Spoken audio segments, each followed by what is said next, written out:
आता बातमी पुण्यातनं आहे। पुण्यामध्ये जानेवारी महिन्यात झालेला गुइलेन-बॅरे सिंड्रोमचा उद्रेक हा कोंबड्यांमुळे झाल्याचा प्राथमिक निष्कर्ष आहे। याबाबत संशोधन सुरू असून लवकरच अंतिम निष्कर्ष हाती येईल, अशी माहिती राष्ट्रीय विषाणू विज्ञान संस्थेचे संचालक डॉक्टर नवीन कुमार यांनी रविवारी दिली आहे। पुण्यामध्ये जीबीएसचे 202 रुग्ण सापडले होते।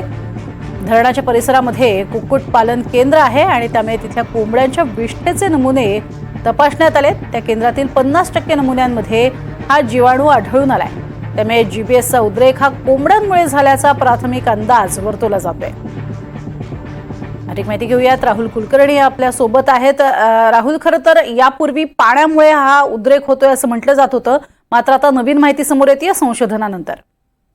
नाही, पण पाण्यामुळेच होतो आहे। पण कुठल्या पाण्यामुळे? तर खडकवासला धरणाचं जे पाणी नागरिकांना दिलं जातं ते त्याच्यावरती योग्य ती प्रक्रिया केलेली नव्हती, हे तर आधी स्पष्ट झालेलं आहे। पण आता नवीन एनआयव्हीचा अहवाल काय म्हणतो, तर ते जे दूषित पाणी होतं ते का दूषित होत होतं, तर खडकवासला धरणाच्या आजूबाजूला जे कुक्कुटपालन केंद्र आहेत तर त्याची विष्ठा, मलमूत्र हे त्या धरणातल्या पाण्यामध्ये मिसळत होतं। आपण जर बघितलं ना की नांदेड सिटी असेल किंवा नांदेड गाव असेल आणि त्या परिसरात जिथे मोठ्या प्रमाणामध्ये गुइलेन-बॅरेचा प्रादुर्भाव झाला होता, सिंहगड रोड असेल, तर ह्या भागामध्ये मुळात पाणी फिल्टर करून देणं अपेक्षित होतं, ते दिलं जात नव्हतं।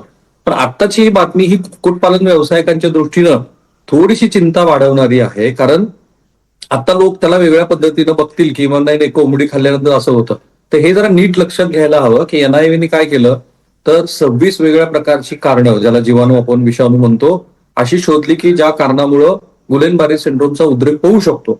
आणि शेवटी ते 2 विषाणूवरती त्यांचं लक्ष केंद्रित झालं।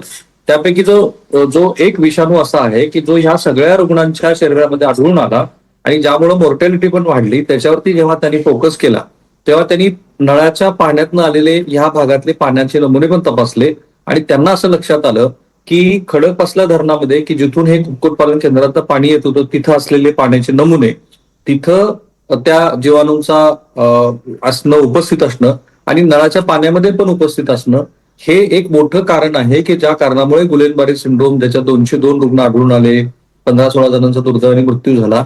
आणि मग या सगळ्या अहवालाचा प्राथमिक आराखडा त्यांनी तयार केलेला आहे, तो राज्य सरकारना पण पाठवलाय। अंतिम अहवाल जेव्हा येईल त्याच्यानंतर मग आता खडकवासला धरणाच्या आजूबाजूला असलेल्या कुक्कुटपालन केंद्रासंदर्भात सुद्धा एक मोठा निर्णय घ्यावा लागेल। पण 2 गोष्टीची गल्लत करता कामा नये।